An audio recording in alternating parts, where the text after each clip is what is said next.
Assalamualaikum warahmatullahi wabarakatuh.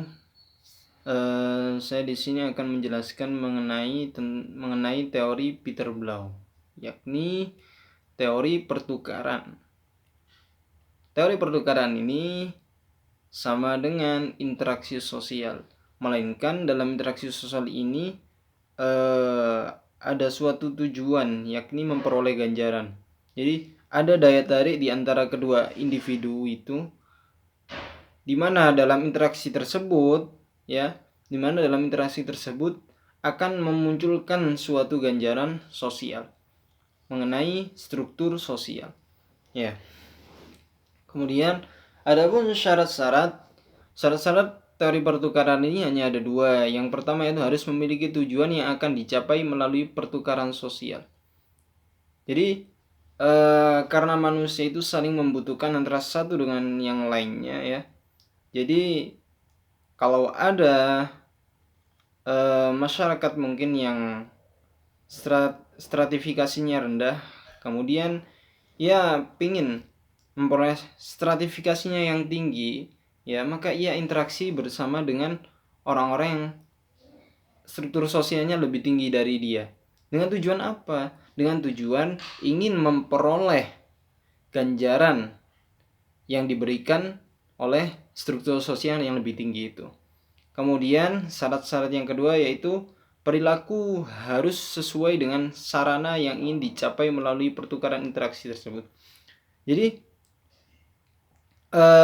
tujuan awalnya itu apa? Karena kita udah menentukan tujuan, maka yang kedua kita harus mengetahui bagaimana caranya, sarananya bagaimana untuk mencapai tujuan tersebut. Jadi pertama interaksi, kemudian memberikan suatu cara-cara atau strategi agar tujuannya dapat tercapai. Kemudian pertukaran dalam konteks power atau kekuasaan, ya. Menjelaskan pertukaran sosial dalam konteks kekuasaan. Jadi pertukaran dalam konteks power ini adalah menjelaskan mengenai kekuasaan. Jadi kalau lingkupnya tadi Human itu lebih kecil daripada Peter Blau. Kalau Peter Blau ini lebih mendominasi atau lebih makro, keseluruhan, lebih besar jumlahnya.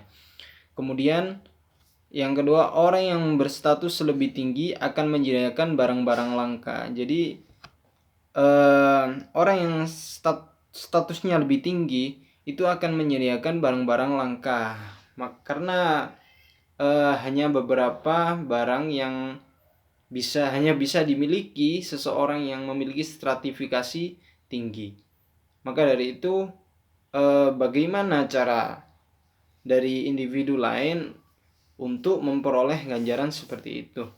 Kemudian dalam hal ini maka akan menimbulkan strata dan power terhadap kelangkaan tersebut, ya. Adapun proses-proses pertukaran sosial yakni ada 4. Yang pertama interaksi antar individu, yang kedua diferensiasi status dan kekuasaan, yang ketiga legitimasi dan pengorganisasian, yang keempat oposisi dan perubahan. Jadi ini adalah tahap-tahap proses pertukaran sosial. Yang pertama interaksi antar individu. Jadi tahap pertama adalah ketika seseorang ingin mencapai suatu tujuan, yang pertama harus interaksi antar individu. Ini menurut teori Blau. Interaksi antar individu dahulu. Jadi bagaimana kita mendekati dahulu, berbincang-bincang, kemudian menjalin suatu hubungan interaksi di situ. Kemudian yang kedua diferensiasi status dan kekuasaan. Kita mampu untuk mengidentifikasi diferensiasi. Jadi diferensiasi itu kekuasaan, ya. Diferensiasi status dan kekuasaan, kita mampu mengidentifikasi, oh saya posisinya ada di sini, ya, strata sosial saya ada di sini, melainkan dia di situ. Jadi kita mampu untuk mengidentifikasi. Setelah itu proses yang ketiga itu legitimasi dan pengorganisasian. Ketika hubungan kita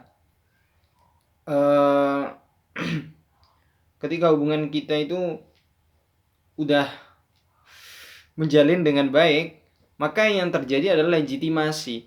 Legitimasi itu saling mengakui dan saling ridho wirido, saling apa ya istilahnya itu, saling mengakui, saling menguntungkan istilahnya itu, yang dari stratifikasi teratas mampu mengambil suatu keuntungan dari stratifikasi yang di bawah. Kemudian yang stratifikasi yang di bawah mampu mengambil keuntungan dari stratifikasi yang di atas. Kemudian akan terjadi pengorganisasian, membentuk struktur-struktur sosial di situ, kelompok-kelompok sosial. Namun ketika legitimasi tidak bisa diperoleh, ataupun banyak dari masyarakat yang kurang sesuai dengan adanya interaksi tersebut, maka yang terjadi adalah oposisi dan perubahan. Jadi oposisi itu membangun suatu kritik yang dibangun oleh masyarakat guna